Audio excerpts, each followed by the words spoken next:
Hey everybody, so I'm Gadget Guy, and I'm finally getting to spend a little time with the iPhone 6. I of course already have a full review of the 6 Plus on this channel, but Apple's smaller new version of the iPhone is actually, I think, the slightly better phone. Now that being said, the iPhone is still a super slim and nice and pretty smartphone, which maybe is not the most durable smartphone on the market. In fact, I have a cousin who's had the iPhone 6 for less than a month, and he's already managed to crack the screen and bend the casing on this phone. He's not very sensitive with his gadgets. But today we're looking at an option which might actually benefit him. We're looking at the Dog and Bone Wetsuit Slim Rugged Case. Dog and Bone, they're a funky company out of Australia making some cool gear for the iPhone. In fact, they're even going to be making a wireless charging case for the iPhone 6, but we're dealing with their rugged casing today, and I've already pulled it out of the box because I don't do unboxings. Why talk about packaging when we can talk about the gear? Now, the first thing you'll notice when you pull this thing out of the case is stop, read all instructions carefully before fitting your wetsuit case to your iPhone. And you'll definitely want to read through the instructions on this if you're looking for a case like this to protect your fragile smartphone investment. Dog and Bone also helpfully include another plastic screen guard that you can lay on the front face of your iPhone. They include an adapter cable so that you can make it past the extra plastic guard and shielding on the bottom of the case. Now, I thought this was super cool in that the port covers, these guards which protect your lightning connector and headphone jack from water damage, since these are removable, Dog and Bone also include spare covers for those ports. So we're just gonna take a second to crack this case open, install it on our iPhone 6, and then we're gonna take a look at how well this case fits. Now, just in taking this case apart, I wanted to show the individual pieces. Now, there are these hard plastic rigid shells that run along the outside of the case.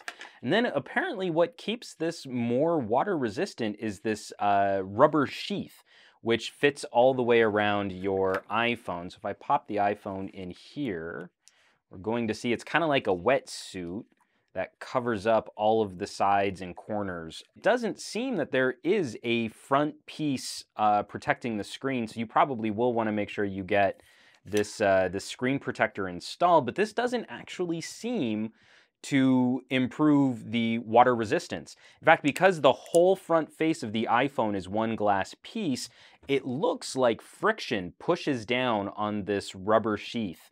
And then that is what's going to block out any potential water damage from actually getting inside your phone. And it's kind of a novel approach because it keeps the front screen free of any additional plastic. So it shouldn't cut down your screen sensitivity. Okay, and here is the iPhone 6 in the Dog and Bone case. It fits really snug. This is a super tight fitting case. In fact, these side pieces clip together so tightly that there's a special key tool that you have to insert into this bottom corner to crack this case open to get your phone back out again. Of course, with any kind of water resistant or waterproof case, you should totally test the case first before putting your phone inside. But we've got a nice spongy rubber clicky action right here on the power button to turn the screen off and on again. We've got same thing, we've got nice clicky responses to the volume rocker here on the side. Now, I can't tell if this is supposed to be able to give us access to the mute switch, although with any kind of armor case, I haven't found an armor case for the iPhone 6 where there was a positive feel on the mute rocker here on the side. Most cases, if there's going to be a failure, that gets really rubbery and you don't have very good feedback on that. But down here at the bottom, we've got access to the lightning connector, and then we do have a speaker vent. There is a mesh screen protecting your speaker, as well as, let me pop that back in place, also a pull-out tab for the headphone jack. So I don't have any issues with the protection on the sides and the bottom and the ports of the case, but it does kind of blow my mind that we're building a waterproof and rugged case with the screen pretty much exposed. Now, I'm just having a super hard time with this concept of an exposed screen, and this iPhone is not mine, so I'm not gonna put it to the ultimate test of whether or not this case does actually remain waterproof. So what I'm gonna do is I'm gonna throw a little piece of paper towel in the sheath here. I'm gonna put the dummy, they have like an iPhone plastic dummy that you can use to test out the case.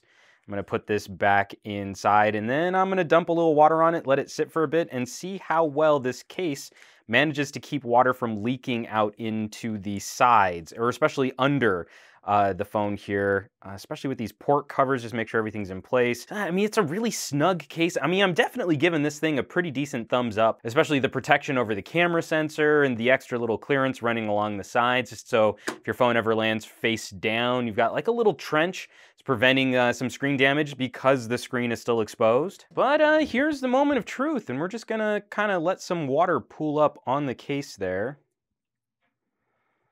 Just kind of let it sit on top of the case. That should be plenty of water right there. I'm saying I don't want to wreck this iPhone and I almost dump a whole mug of water on it. That was awesome. Now I'm just gonna let this sit for about a couple minutes or so, come back to it, and then dry everything off and see if that paper towel at the bottom of the dummy is messed up or not. Okay, it's been roughly around 2 minutes and it doesn't look like the pool of water resting on the screen has changed significantly. It doesn't look like water has seeped down under the casing of the phone. I'm just gonna kind of dump it all out there. It's just gonna drip all over my office here. That's kind of awful. And before I crack this case open, I'm just gonna dry the outside of it a little bit here with my hoodie, because I did not plan ahead well enough to keep a towel on hand. So nothing too serious. If we do see anything under the gasket, under that sheath that you put the phone in, that's what I'll be curious to see. And some of that might just be from residual moisture just on the sides of the case, sort of seeping in once you crack the seal on this. But it looks like it actually did stay pretty watertight.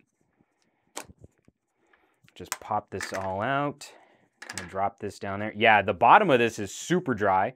There's no moisture down there. And then if I pull this out here, yeah, that paper towel is bone dry. That is nuts. And it really does seem like they took the design of the iPhone, they kept that in mind, as this whole front face is one continuous piece of glass. So they've got gasket and rubber covering for seams, like around the fingerprint Touch ID sensor down here for the home button, and then obviously the earpiece and the front-facing camera. They've got gasketing that stops at the top of the screen too, but it seems like as long as you've got this rubber sheath in place correctly to start, the pressure from the outside of the case is going to lock all of that down and keep your iPhone nice and dry. So really the only criticism I'm gonna throw at this case isn't even necessarily about the case, but the design of this, leaving this front face exposed.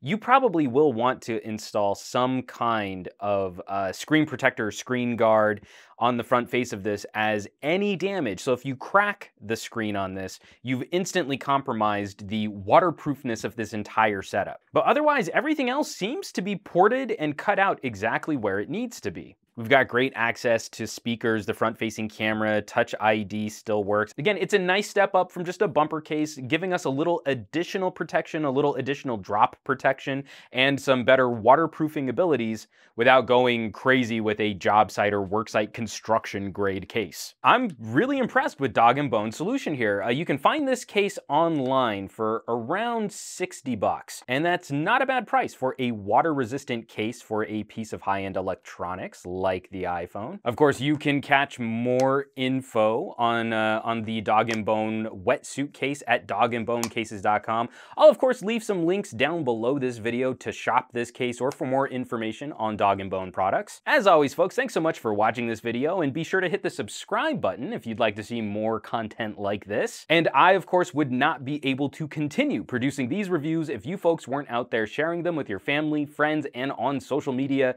So I can't thank you enough for bringing more cool people to the party. Hit that thumbs up button, and I will catch you all on the next review.